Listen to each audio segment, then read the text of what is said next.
નમસ્કાર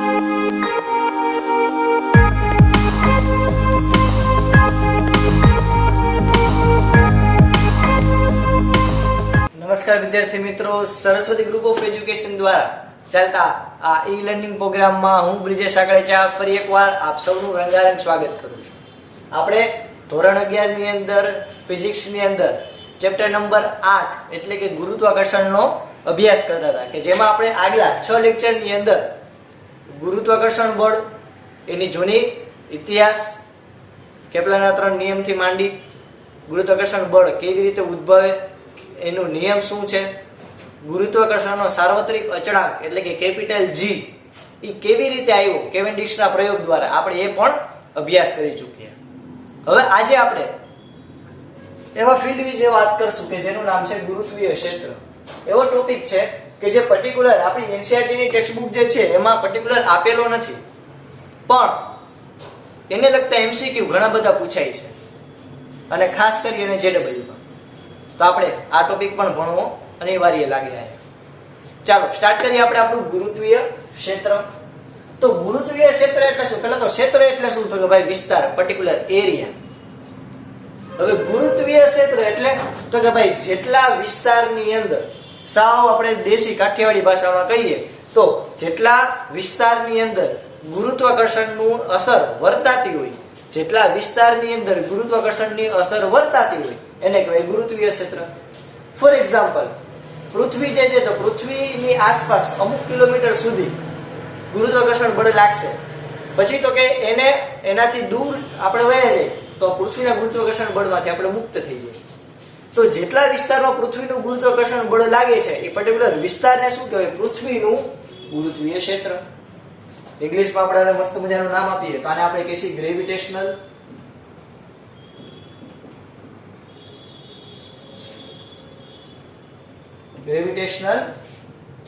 ફિલ્ડ. હવે આ જે ગ્રેવિટેશનલ ફિલ્ડ જે છે ગુરુત્વીય ક્ષેત્ર એ કઈ દેખાય નહીં. ચુંબકીય ક્ષેત્રનું તમને જસ્ટ એક એક્ઝામ્પલ આપું તો આપણે ચુંબકીય ક્ષેત્રમાં એવું જોયું કે ભાઈ ચુંબકીય ક્ષેત્ર હોય એની રેખા, આપણે બે ચુંબકને ભેગા લઈએ તો ચુંબકીય ક્ષેત્રમાં n થી રેખાઓ s માં જાય. તમે 10th માં ભણીને આવ્યા, ઓકે, s થી n માં જાય. એવી રેખાઓ તમને કઈ દેખાય નહીં. આપણે જસ્ટ કાલ્પનિક રીતે આપણે કલ્પના કરીએ અને આપણે કહી શકાય એક ફીલ લેવાની વસ્તુ, એક અનુભવવાની વસ્તુ, એ ક્ષેત્ર અનુભવ. પવન આપણને વાતો હોય, પવન લાગતો હોય આપણને, જેને કહીએ તો એક ફિલિંગની વસ્તુ હોય. આપણને દેખાય નહીં કે જો પવનનો જથ્થો આવ્યો, આપણે ભટકાણો, આવી રીતે આગળ. તો એવી જ રીતે આ ગ્રેવિટેશનલ ફિલ્ડ જે છે એ ફિલ્ડની વસ્તુ છે, ફિલ્ડિંગની વસ્તુ. એવી રીતે, ઓકે. તો આપણે આને મેઝર ન કરી શકીએ, પણ આપણે અહીંયા રમતું મૂકતા જ નથી. આપણે આની તીવ્રતા નક્કી કરી શકીએ. શું નક્કી કરી શકીએ છોકરાઓ? તીવ્રતા, સ્ટ્રેન્થ, કે કેટલું ગુરુત્વીય ક્ષેત્ર છે, પ્રબળ ગુરુત્વીય ક્ષેત્ર છે કે નિર્બળ ગુરુત્વીય ક્ષેત્ર છે. ફોર એક્ઝામ્પલ, સૂર્યનું ગુરુત્વીય ક્ષેત્ર હું તમને કહું તો એ પૃથ્વી કરતા વધારે હશે કે ઓછું હશે? તમે મને કહો. સૂર્યનું ગુરુત્વીય ક્ષેત્ર હું તમને કહું તો એ વધારે હશે કે ઓછું હશે? તમે વિચારીને મને કહો, વિડીયો પોઝ કરીને કહો. યસ, ઓબવિયસ વાત છે કે સૂર્યનું ગુરુત્વીય ક્ષેત્ર જે છે એ પૃથ્વી કરતા ખૂબ જ વધારે છે. ઓકે, અલગ ગ્રહની વાત કરીએ, જેમ કે ગુરુ ગ્રહનું ગુરુત્વીય ક્ષેત્ર જે છે એ પૃથ્વી કરતા વધારે છે કારણ કે એનું દળ વધારે. તો આયા ગુરુત્વીય ક્ષેત્ર અલગ અલગ ગ્રહનું અલગ અલગ હોય, એવી જ રીતે અલગ અલગ પદાર્થોનું ગુરુત્વીય ક્ષેત્ર પણ કેવું હશે? અલગ અલગ. એટલે કે અલગ અલગ દળ ધરાવતા પદાર્થોનું ગુરુત્વીય ક્ષેત્ર અલગ અલગ હોય, જે આપણે માપી શકીએ છીએ, એની તીવ્રતા માપી શકીએ છીએ. હવે પ્રશ્ન છે તીવ્રતા એટલે યાદ રાખજો છોકરાઓ, અહીંયા અગત્યની એક નવી રાશિ આવે છે. ये राशि कुकर में से चने निकालती है. આ ઈ રાશિ નથી છોકરાઓ, આ છે ગ્રેવિટેશનલ. ઓહો, વળી ઘણા કહે કે આ છે તમે શું ચાલુ કર્યું? અરે ગુરુત્વીય તીવ્રતા યાર.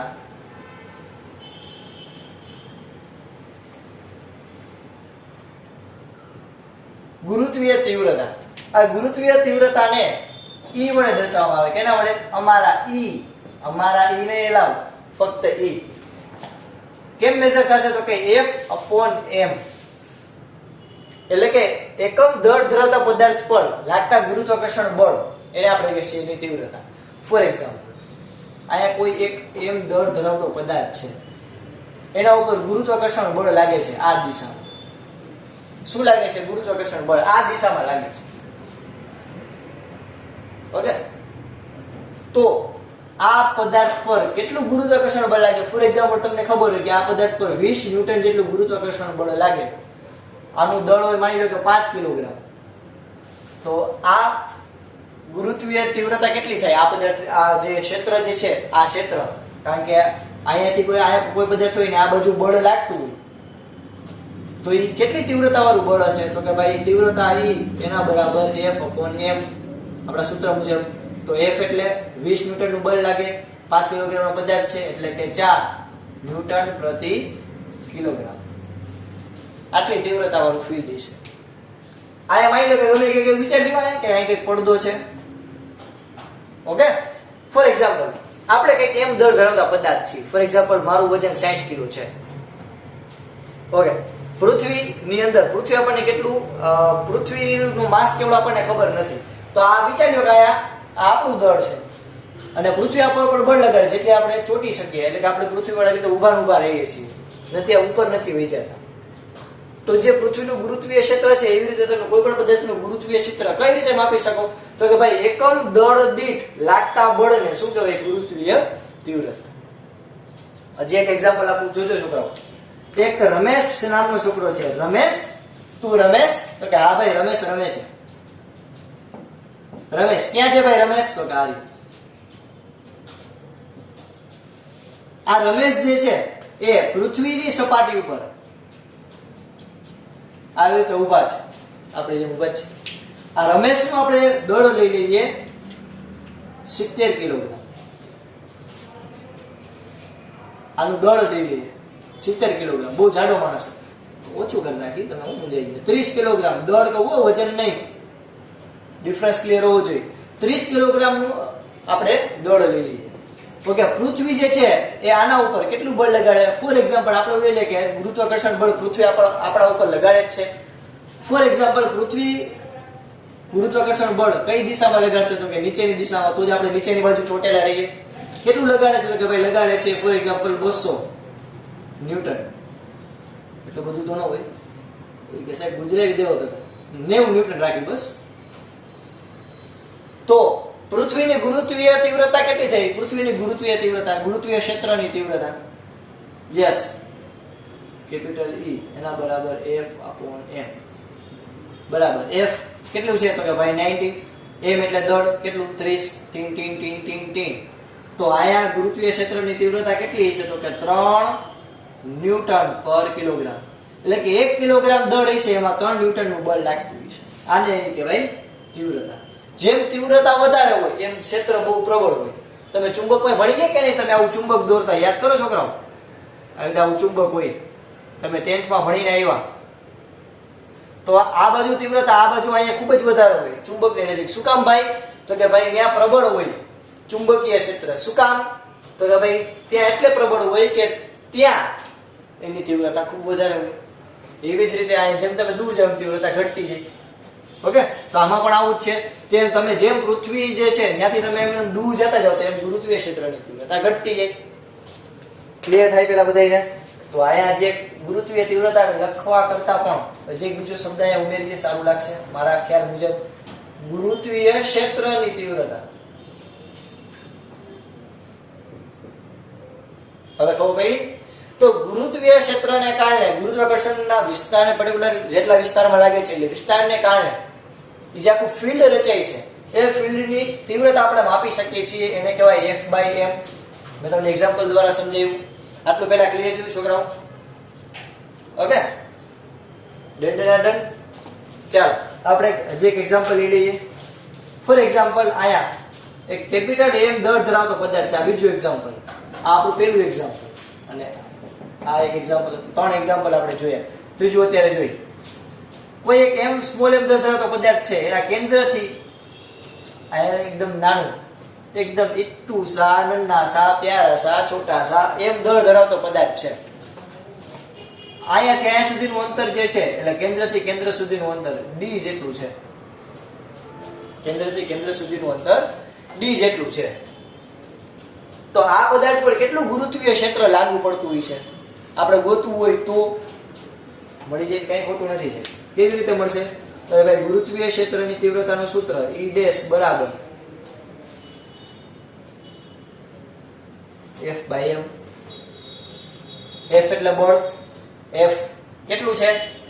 તો કે ભાઈ કેટલું બળ લાગશે? તો કે ગુરુત્વીય બળનું સૂત્ર G capital M small m upon d નો સ્ક્વેર એના છેદમાં આ m અંશનો છેદ છેદમાં તો આપણે કેમ લખી શકશું?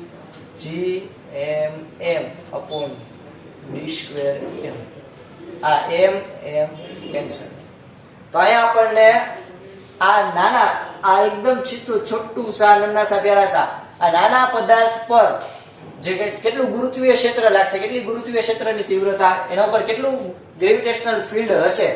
તો કે ભાઈ એના ઉપર આટલું ગ્રેવિટેશનલ ફિલ્ડ હશે.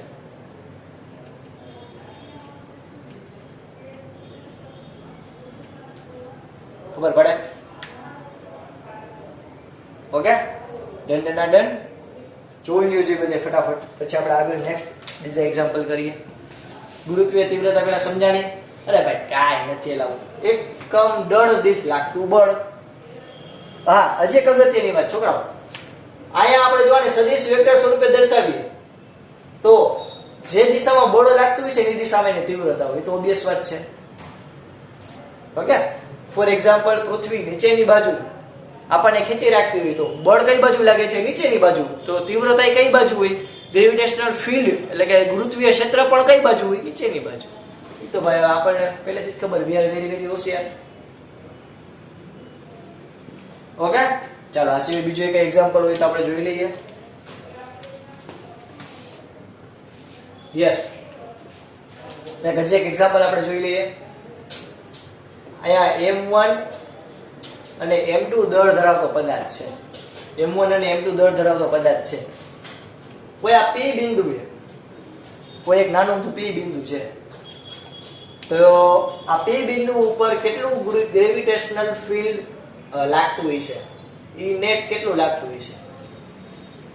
ગ્રેવિટેશનલ સ્ટ્રેન્થ કેટલી લાગતી છે? ગોતો જ યાર ફટાફટ, વિડિયો પોસ્ટ કરીને ફટાફટ. કેટલું આવશે? કયો લાવ કયો? ડીચે કડાના રે. ઓકે, અંતર કહી દઉં. અહીંયા ત્યાં સુધીનું અંતર કહી દઉં. ત્યાં સુધીનું અંતર છે r2. અહીંયાથી આના કેન્દ્રથી કેન્દ્ર સુધીનું અંતર છે r1. હાલો હવે કયો છે? કહી દઉં. જો આના દ્વારા આના ઉપર લાગતું ગ્રેવિટેશનલ સ્ટ્રેન્થ છે E1 ગુરુત્વીય તીવ્રતા. આ મોટું દળ ધરાવતો પદાર્થ છે તો ઓબ્વિયસ વાત છે આ બાજુ જ હશે. આયા E2 આ બાજુ હશે. ટોટલ E નેટ તમને કેમ મળશે? તો કે ભાઈ E1 E2. આનો વેક્ટર ફોર્મ કરી નાખો, પડી જાય, સિમ્પલ. ઓકે, ચાલો હજી એક આપણે જોઈ લઈએ એક્ઝામ્પલ. 1 2 3 અને આ ચોથો કર્યો તો પાંચમો એક્ઝામ્પલ. ઓકે, આ એક્ઝામ્પલમાં આપણને કીધેલું છે કે 3 સ્મોલ m દળ ધરાવતા પદાર્થ છે. બધા વચ્ચેનું અંતર આપણને આપેલું છે કેન્દ્રથી કેન્દ્ર સુધીનું અંતર a.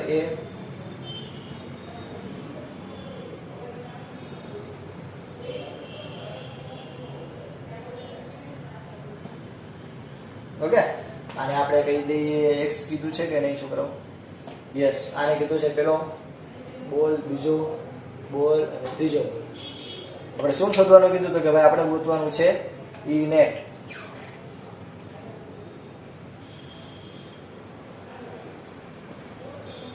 ચાલો ફટાફટ કરો જોઈએ કેટલો આવશે અને શું લાગે?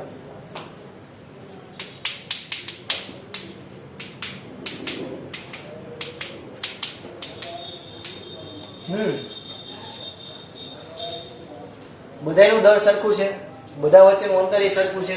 તો E નેટ કેટલું હશે? તો કે E1 E2 E3 બરાબર 0. E નેટ કઈ દિશામાં? તો કે ભાઈ x દિશામાં. y દિશાની આપણે વાત કરીએ તો એટલે કે x દિશામાં સંતુલનમાં હશે. y દિશાની આપણે વાત કરીએ તો કેવી રીતે આવશે? y દિશામાં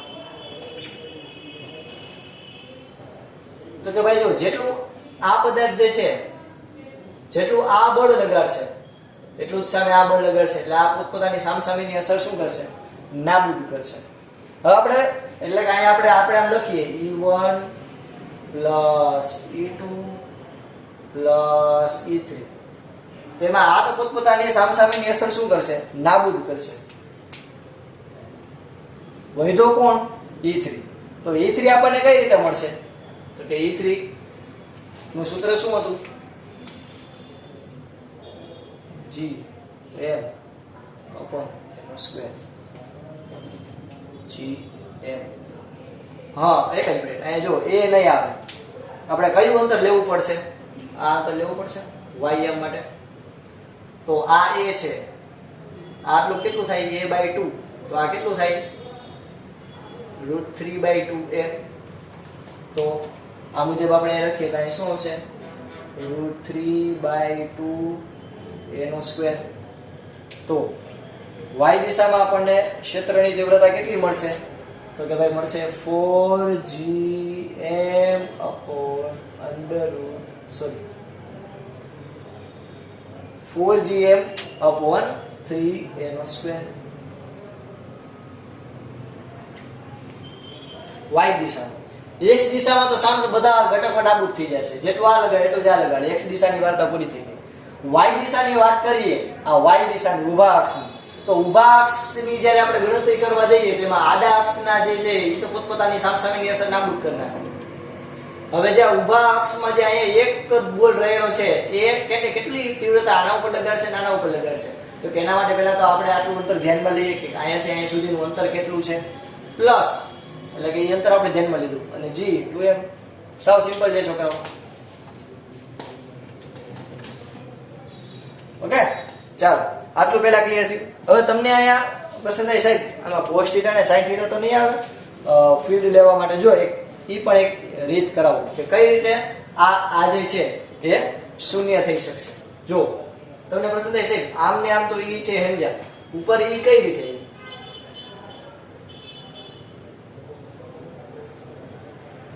ઓકે કેન્દ્રથી આપણે વાત કરીએ તો જેટલું બળ અહીંયા લાગતું હશે આ બોલ દ્વારા, આ બોલ દ્વારા અને આ બોલ દ્વારા, તો ત્રણેય દ્વારા જે કહી શકાય કે લાગતું હશે બળ, એ બળને કારણે અહીંયા કેન્દ્ર ઉપર જે આપણે ગણતરીની શરૂઆત કરીએ તો અહીંયા લાગતું બળ E, અહીંયા છે E અને અહીંયા છે E. તો આ બે વચ્ચેનો ખૂણો કેટલો થાય? 120. બેને એક સરખા ભાગ પાડી દઈએ તો આ થાય 60 અને આ થશે 60. રેડી? ઓકે આ ખૂણો થયો. તો આના માટે ને આપણે જ્યારે ચર્ચા કરતા હોય આના માટે આપણે જ્યારે cos θ અને sin θ નો ઘટક લેવાનો આવે તો નીચેનો ઘટક શું થાય? તો કે નીચેનો ઘટક થાય E cos θ. આ બાજુનો ઘટક માટે પણ થાય E cos θ. તો E cos θ અને E cos θ એટલે શું થાય? 2E cos θ. 2E cos θ. θ કેટલો છે? તો કે 60. તો કિંમત મૂકું 2E cos 60 કેટલો થશે? cos 60 એટલે 1/2 બે ઉડી ગયા તો કેટલો જવાબ મળ્યો? E. તો આ નીચેની બાજુ કેટલું બળ લાગતું, કેટલી ક્ષેત્ર હશે? તો કે ભાઈ E જેટલું. નીચેની બાજુ કેટલું? તો કે ભાઈ E જેટલું ક્ષેત્ર હશે. ઓકે ઉપરની બાજુ પણ E જેટલું છે એટલે જો આખી સ્થિતિ કેવી બની? તો કે નીચે પણ E જેટલું બળ લાગે અને ઉપર પણ E જેટલું બળ લાગે. ઓકે નીચે પણ E જેટલું બળ લાગે અને ઉપર પણ E જેટલું બળ લાગે. હજી આને પહેલા તો થોડુંક અહીં લખી નાખું તમને વધારે સારી રીતે વચાય. અહીંયા પણ E જેટલું બળ લાગે અને અહીંયા પણ E જેટલું બળ લાગે એટલે સામસામે પોતે અસર શું કરે? નાબૂદ કરે. sin θ ની વાત કરીએ તો અહીંયા E sin θ આવશે, એટલો જ આ બાજુ હશે E sin θ. એટલે sin θ પણ પોતાની અસર શું કરશે? નાબૂદ. એટલે અહીંયા x ઘટકની અંદર શું થશે? શૂન્ય. ક્લિયર થાય? તો આ છે આપણો વિચિત્ર મસ્ત મજાનું ફિઝિક્સ. હજી એકવાર આપણે શું કર્યું હતું કે આપણે ગ્રેવિટેશનલ ફિલ્ડ તીવ્રતા સમજવાની ટ્રાય કરતા હતા. એકમ દળ દીઠ લાગતું બળ જેને આપણે કહીશું ગુરુત્વીય ક્ષેત્રની તીવ્રતા એને E વડે દર્શાવશું. ઓકે, આપણે કઈ રીતે? તો કે આપણે એક્ઝામ્પલ લીધા મસ્ત મજાના, અને પછી આપણે ધીરે ધીરે સોલ્વ કરતા થોડાક હાઈ લેવલના એક્ઝામ્પલ ધીરે ધીરે સોલ્વ કરતા જઈએ. ઓકે, આ જો કે આ બધે ચંપુ જેવા એક્ઝામ્પલ. આ x દિશાની ઘટકને માપવા માટે આપણે જો મેં તમને આખી રાશિ સમજાવી કઈ રીતે હોય. ઓકે, નીચેની બાજુ પણ E જેટલું જ થશે, ઉપરની બાજુ પણ E જેટલું જ તીવ્રતા લાગશે. એટલે સામે E જેટલી તીવ્રતા નાબૂદ થશે, અને અહીંયા સામે E sin θ નો ઘટક નાબૂદ થશે. y અક્ષ ની વાત કરીએ તો y અક્ષ ની અંદર શૂન્ય નહીં થાય. y અક્ષ માં કેટલું થશે? તો કે 4gm/3a². ઓકે છોકરાઓ, ફટાફટ બુક ની અંદર લખી લો.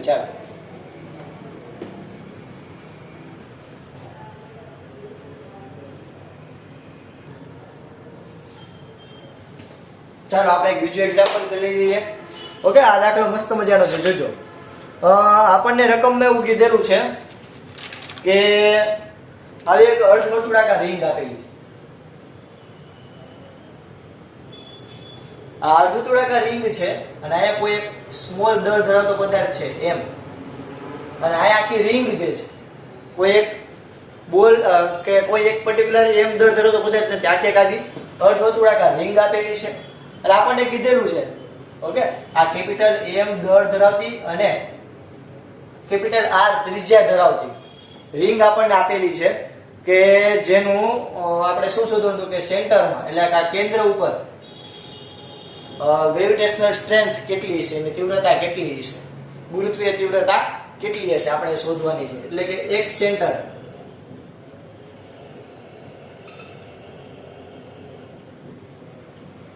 એ કેટલી છે એ આપણે શોધવાની થાય છે. ક્વેશ્ચન પહેલા ક્લિયર થયો. આપણને હવે આયા શું આપ્યું તો કે ભાઈ એક આખી એક રિંગ આપી દીધી અર્ધવર્તુળાકાર. આ અર્ધવર્તુળાકાર રિંગ છે, આ રિંગ માં કેન્દ્ર ઉપર એક સ્મોલ એમ દળનો પદાર્થ મૂક્યો છે, અને હવે આપણે કીધું કે તો અહીંયા ગુરુત્વીય તીવ્રતા કેટલી હોય, એટલે કે કેટલી સ્ટ્રેન્થ હશે, કેટલી સ્ટ્રેન્થ હશે ગ્રેવિટેશનલ. ક્વેશ્ચન ક્લિયર છે. હવે તમે ધ્યાનથી જુઓ ને તો જો આપણને એકઈ સૂત્રમાં લાગુ પાડી શકીએ જ નહીં ડાયરેક્ટ. ઘણા કેમ આવું હોય છે કે gm અને આ m ધરાવતો પદાર્થ માટે આપણે કરવાનું, એટલે gm/r². તદ્દન ખોટું પડે. શું કામ? તો કે ભાઈ આપણને અહીંયા આખો એક m દળ ધરાવતો પટ્ટો આપેલો છે. અત્યાર સુધી આપણે જેટલા પણ એક્ઝામ્પલ કર્યા ને છોકરાઓ, એ બધામાં એક વસ્તુ આપણે ખાસ યાદ રાખવાની છે આખી જિંદગી, જ્યાં સુધી આ ભણીએ ત્યાં સુધી. શું? તો કે યાદ રાખજો છોકરાઓ કે જેટલા પણ આપણે આ બધા સૂત્ર તારવ્યા એ નાના કણ માટે, બિંદુવત પદાર્થ માટે હતા. અહીંયા આપણે જો બિંદુવત પદાર્થ નથી, સુપડા જેવો પદાર્થ આપણને આપેલો છે. આ ઉપડા જેવો પદાર્થ આપણને આપ્યો છે. તો આપણે આના માટે શું કરવું પડે? તો કે ભાઈ આપણે એવું કરીએ કઈ કે પહેલા તો આપણે નામ આપીએ, આ r ત્રિજ્યા, આટલું અંતર એને કહેવાય r. પહેલા આટલું ક્લિયર છે. ઓકે, હવે આપણને ખબર આખે આખું પટ્ટી જે છે એનું દળ છે કેપિટલ M, આપણને રકમ આવી. તો આપણે શું કરીએ તો કે આપણે કોઈ નાનું અમથું એવું સૂક્ષ્મ ખંડ વિચારીએ, નાનું અમથું dm દળ ધરાવતું, નાનું અમથું dm દળ ધરાવતો સૂક્ષ્મ ખંડ વિચારીએ. ઓકે, કેન્દ્રથી થીટા જેટલા ખૂણે, કેટલા થીટા જેટલા ખૂણે, એ 30 ડિગ્રી 40 ડિગ્રી કોઈ પણ ડિગ્રી આયા કરી શકું, આયા કોઈ પણ જગ્યાએ હું ધારી શકું. મેં અત્યારે આયા ધરી કે કેન્દ્રથી થીટા જેટલા ખૂણે મેં dm જેટલો દળ ધરાવતો, એટલે કે નાનું અમથું દળ ધરાવતો મેં એક ખંડ ધારી લીધો, આટલો ભાગ ધારી લીધો. ઓકે, આટલો ભાગ ધારી લીધો, જેનું દળ કેટલું, આટલો ભાગનું દળ કેટલું, તો કે આટલા ભાગનું દળ છે dm. હવે પહેલા આટલું ક્લિયર થઈ. ઓકે, તો આટલો જે ખૂણો પડ્યો એ ખૂબ નાનો હોય છે, આ ખૂણાને આપણે કહીએ d થીટા.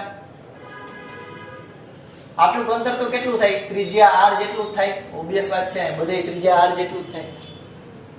ઓકે, પહેલા આટલું ક્લિયર છે. તો આપણે શું લખીશું તો કે અહીં કેન્દ્રથી થીટા જેટલા ખૂણે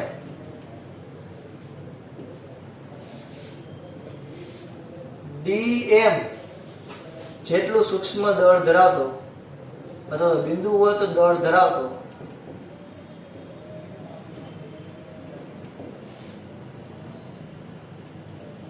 સૂક્ષ્મ ખંડ સૂક્ષ્મ ખંડ ધારતા,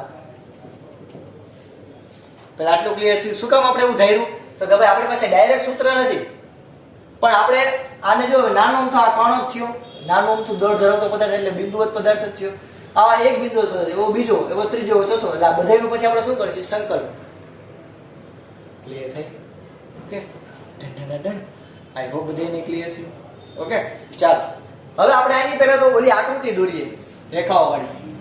તો જો આની આકૃતિ કંઈક આ રીતે થાય. અહીંયા ઈ જેટલું ફિલ્ડ ધરાવતું હોય એવી રીતે કોઈ એક પદાર્થ, આ આપણું સેન્ટર ઓફ માસ. ઓકે, આ દળનું બેસવાદ છે, મોટું છે, તો ગુરુત્વીય ક્ષેત્ર ની તીવ્રતા આ બાજુ જશે. સેમ એવી જ રીતે આ બાજુ પણ હું ધારી શકું. તો જ્યારે આપણે આના sin θ અને cos θ ના ઘટક વિચારીએ, ફોર એક્ઝામ્પલ અહીંયા છે θ જેટલા ખૂણે, અહીંયા પણ છે θ જેટલા. તો જ્યારે આપણે આના sin θ અને cos θ ના ઘટક વિચારીએ તો આપણે એવું કહી શકીએ કે આને કહેવાય d cos θ. ઓકે, sin θ અને cos θ ના જે ઘટક વિચારીએ એ તમને પહેલા ધારતા આવડે? એ હું ધારી દઉં. ન આવડતું તો ખાસ ધ્યાન રાખજો કે જ્યાં ખૂણો દેખાય ને એની બાજુમાં cos θ લખી નાખવાનું. ઓકે, તમને ખૂણો ક્યાં દેખાણો? તો કે ભાઈ અહીંયા લખી નાખવાનું d cos θ. ખૂણો ક્યાં દેખાણો? લખી નાખવાનું d cos θ. ઓકે, ક્લિયર થાય? તો આ શું હોય? d sin θ. તો આ નીચેની બાજુ પણ આવશે d sin θ? ના, નીચેની બાજુ આવશે નહીં. તો સમજો કે અહીંયા હું જેવો સૂક્ષ્મખંડ લઉં એવો જ હું અહીંયા સૂક્ષ્મખંડ લઈ શકું. ઓકે, આની ઓપોઝિટ હું અહીંયા લઈ શકું. ફોર એક્ઝામ્પલ બીજી માર્કરથી હું દર્શાવું તો હું અહીંયા સૂક્ષ્મખંડ લઉં તો એવી જ રીતે હું એટલા જ ખૂણે અહીંયા પણ સૂક્ષ્મખંડ લઈ શકું. એટલે આના કરતા ઊંટું પણ કરી શકું, મિરર ઇમેજ પણ. તો એને કારણે cos θ જે ઘટક છે સામસામે નાબૂદ થશે. એટલે કે આ બિંદુએ જો ફોર એક્ઝામ્પલ મેં એક એક્ઝામ્પલ આપ્યું કે હું θ જેટલા ખૂણે અહીંયા કોઈ એક નાનો બિંદુવત કોણ ધારું, આમથી મેં ધાર્યું, હું એ જ આમથી ધારું તો એ બે એકબીજાના cos θ કહેવાય છે. બેના સરખા હોવાથી cos θ છે ને નાબૂદ થાય. cos θ ઘટક શું થાય? નાબૂદ થાય. પણ sin θ ઘટક નાબૂદ થાય નહીં, કારણ કે અહીંયા એક જ બાજુ જોવા મળે sin θ ની, નીચેની બાજુ જોવા મળતી નથી. એટલે sin θ ઘટક એમનેમ રહે, cos θ ઘટક નાબૂદ થાય. તો આપણે એને ધ્યાનમાં લઈ તો આપણે એના ઉપરથી કહી શકીએ કે કેટલું કહી શકાય કે તીવ્રતા લાગતી છે, સ્ટ્રેન્થ લાગતી છે. તો કે ભાઈ de sin θ plus de sin θ. આ એક કોણ, આ બીજો કોણ, આ ત્રીજો કોણ, ટોપ ચાલુ જ જશે. તો બેટર છે કે આપણે આનું સંકલન કરી નાખીએ. ક્યાં સુધી સંકલન કરશું? તો કે ભાઈ 0 થી, આને હું 0 કહું, 0 થી પાઈ સુધી આપણે શું કરી નાખીએ? સંકલન બધાય કર્ણને લઈ લઈએ. તો E net બરાબર શું થાય? તો કે સંકલન ઓફ 0 થી પાઈ de sin θ. ખબર પડે? ઓકે, કિંમત મૂકી આપણે તો સંકલન ઓફ 0 થી પાઈ de. E નું સૂત્ર શું છે? E નું સૂત્ર આપણને ખબર છે કે g capital M small m upon બોલો a નો સ્ક્વેર ઇન્ટુ સ્મોલ m, એટલે કે mm કેન્સલ, એટલે gm અપોન a નો સ્ક્વેર. તો આપણે અહીંયા અંતર કેટલું આપેલું છે? એટલે કે mm કેન્સલ થઈ જાય. અહીંયા અંતર કેટલું આપેલું? તો કે ભાઈ ત્રિજ્યા આપેલી છે r જેટલી, r નો સ્ક્વેર. અને અહીંયા દળ આપણે નાના દળ લઈએ એટલે આપણે કહીએ dm. આપણે શું લખશી? gdm અપોન r નો સ્ક્વેર. હવે આ dm ક્યાંથી આપણે કિંમત લેવી છોકરો? dm ની કિંમત આપણે ક્યાંથી લેવી? એવું તો ક્યાં આપણને આપી નથી. એના માટે આપણે એક જુગાડ કરશું. કા કરેંગે હમ? જુગાડ. જો કઈ રીતે? m દળ ધરાવતો પદાર્થ છે, m દળ અને આ dm, બેયનું દળ અલગ અલગ હોય પણ એકમ લંબાઈની દળ બે કેવા હોય? સરખા. હજી એકવાર સમજજો. m અપોન પાઈ r આખી કેટલું થાય? પાઈ r જેટલું થાય કે ન થાય લંબાઈ? એટલે પાઈ r, m અપોન પાઈ r, આખી આ લંબાઈ એટલી થાય કે નહીં? પાઈ r આટલી આખી આપણને વર્તુળાકાર રિંગ આપેલી. તો એકમ લંબાઈ દીઠ દળ, આ છેદમાં લંબાઈ, એકમ લંબાઈ દીઠ દળ એ કેવું હોય પદાર્થમાં બધે એક સરખું હોય. એટલે m/πr આ રિંગ ની વાત કરું અને ઈ કેના ઇક્વલ હોય? dm/dm/r * dθ. હવે તમે કહે છે r * dθ એટલે શું? તો કે આને હું જ્યારે ઝૂમ કરું તો જો આખો એક પદાર્થ બન્યો, આટલો કેનો કોણ છે dθ, આ એનું સૂક્ષ્મ દળ છે dm. તો તમે જ કહો કે આટલી જે આર્ક બની એ આર્ક કેટલી મળશે તમને? આ ત્રિજ્યા છે આ, તો આ કેટલી થશે? r * dθ. તમે બીજા ચેપ્ટરમાં ભણી ગયા. આટલો ભાગ કેટલો થાય? ચાપ કેટલી થાય? તો કે r * dθ જેટલી. તો આ r * dθ. સમજો હું શું કહું. હું આયા કોઈ એક પદાર્થ છે. હવે આ પદાર્થ નું દળ છે 5 કિલોગ્રામ ફોર એક્ઝામ્પલ, અને એમાં હું નાનું એવું ટપકું કરું તે હું આવડો નાનો એવો ભાગ લઉં, એ એનું દળ છે માની લો કે કહી શકાય કે 50 મિલીગ્રામ ફોર એક્ઝામ્પલ. તો આના છેદમાં હું લંબાઈ કરું, ફોર એક્ઝામ્પલ આના છેદમાં πr કરું અને આના છેદમાં r * dθ કરું, તે બેનું મૂલ્ય સરખું જોઈએ. ઇન શોર્ટ મારું કહેવાનું એમ છે, તમે સમજી શકતા હશો કે કોઈ પણ પદાર્થ હોય ને એમાં દળ એક સરખી રીતે પથરાયેલું હોય.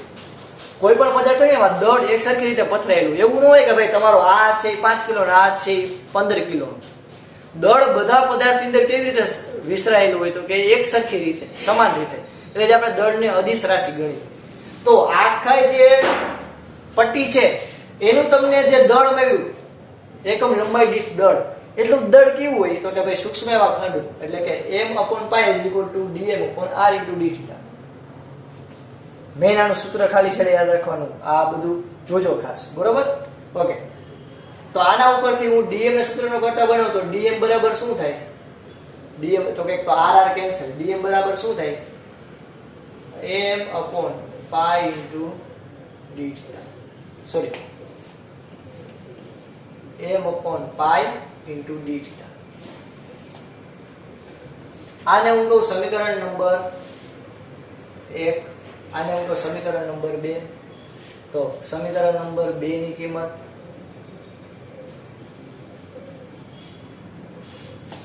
સમીકરણ નંબર 1 માં મૂકતા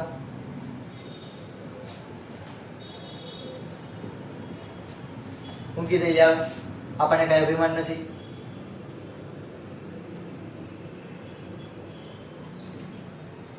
સંકલન ઓફ 0 થી π.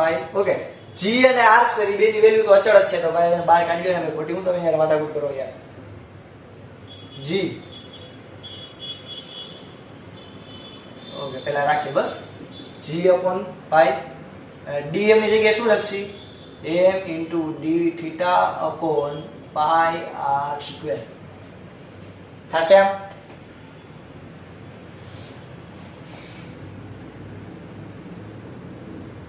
ડન. ઓકે, sin θ તો વાળા ભૂલી ગયેલા, એ sin θ નહીં આવે. de બરાબર આ લખું, વાળા sin θ આવશે. આ લખી નાખી આખું એમ ન. ઓકે, dθ એમ ન હતું, sin θ. ચાલો, તો આ gm અને πr² એને આપણે બહાર કાઢીએ, કારણ કે બધી અચળ વેલ્યુ. તો શું આવશે? g/πr² સંકલન ઓફ 0 થી π sin θ dθ. sin નું વિકલન cos. ઓકે, cos ની પહેલા તો વેલ્યુ મૂકી π અને પછી વેલ્યુ મૂકી 0. કેટલી આવે જો તમને જવાબ કંઈક કેવો આવે જોવો ફટાફટ. બે પ્લસ જ થાય. ઓકે, અરે યાર આ કે ના, હા 1 અને -1 એટલે 2, એટલે શું આવશે? તો કે 2gm/πr². તો આયા 2gm/πr².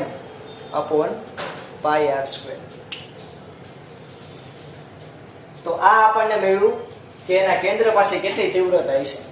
ઓકે, તો આવું JEE ના ક્વેશ્ચનમાં ખાસ પૂછાઈ શકે કે ભાઈ કેન્દ્ર, આવો કિસ્સો આપે તમને કે કેન્દ્ર પાસે તીવ્રતા કેટલી હશે, તો કે ભાઈ કેન્દ્ર પાસે તીવ્રતા હશે G2gm/r². કઈ દિશામાં હશે, તો કે આપણે જોયું હતું કે x દિશાના સામસામેના ઘટક તો નાબૂદ થઈ ગયા હતા, y દિશામાં જ હતું, એટલે કે આ લખવાનું J કહેવાય જો સદિશમાં પૂછે તો આવડી જાય. ઓકે, ફોર્સ કે તો ફોર્સ કેમ મળશે, સેન્ટર ઉપર ફોર્સ કેટલો રાખતો હશે, તો કે E × m. તો એના ઉપરથી પણ આપણને મળી જશે. લખવાનો ઉપયોગ કરવો મજા આવે તમને થોડી. ઓકે, ફોર્સ તમે ગોતવાનું કે કેમ મળશે, E એટલે તો કે 2gm/r² ઇન્ટુ m. આ સ્મોલ m ધરતા પદાર્થ ઉપર કેટલું બળ લાગશે આવી રીતે મળી જાય.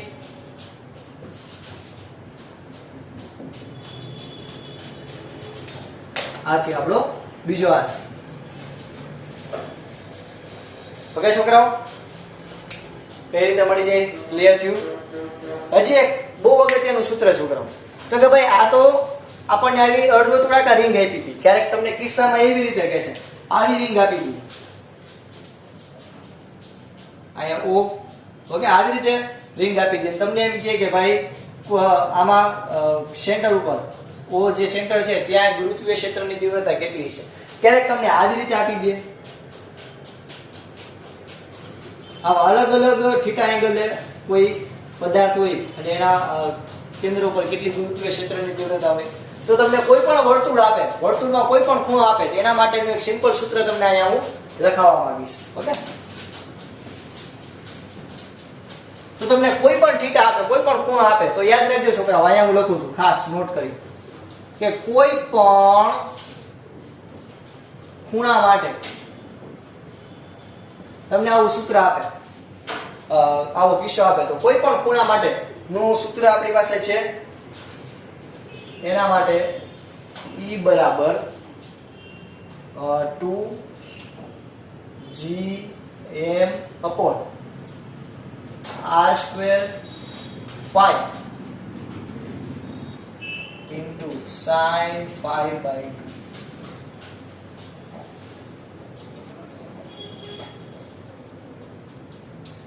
into sin π/2 કે જ્યાં આ જે છે એને રેડિયનમાં દર્શાવવાનું, કેમાં, રેડિયનમાં, π/2 એવી રીતે, અને આમાં તમારે કિંમત મૂકવાની. ફોર એક્ઝામ્પલ ખૂણો હોય, તમને એમ કહે આવી રીતે આપે, આવી રીતે વર્તુળ આપે ને આ તમને ખૂણો કહે કે આ થીટા = માની લો તમને કહે કે 175, તો 175 નો ખૂણો આપે ને તમને એમ કહે કે આ બિંદુ પાસે, એના કેન્દ્ર પાસે ગુરુત્વીય ક્ષેત્રની તીવ્રતા કેટલી છે, આ હોય એક પટ્ટી આવો જ કિસ્સો પણ આવી રીતે કહે, તો આ અહીંયા O બિંદુ પાસે કેટલી ગુરુત્વીય ક્ષેત્રની તીવ્રતા છે આવી રીતે મળી જાય, કઈ નથી. ક્લિયર.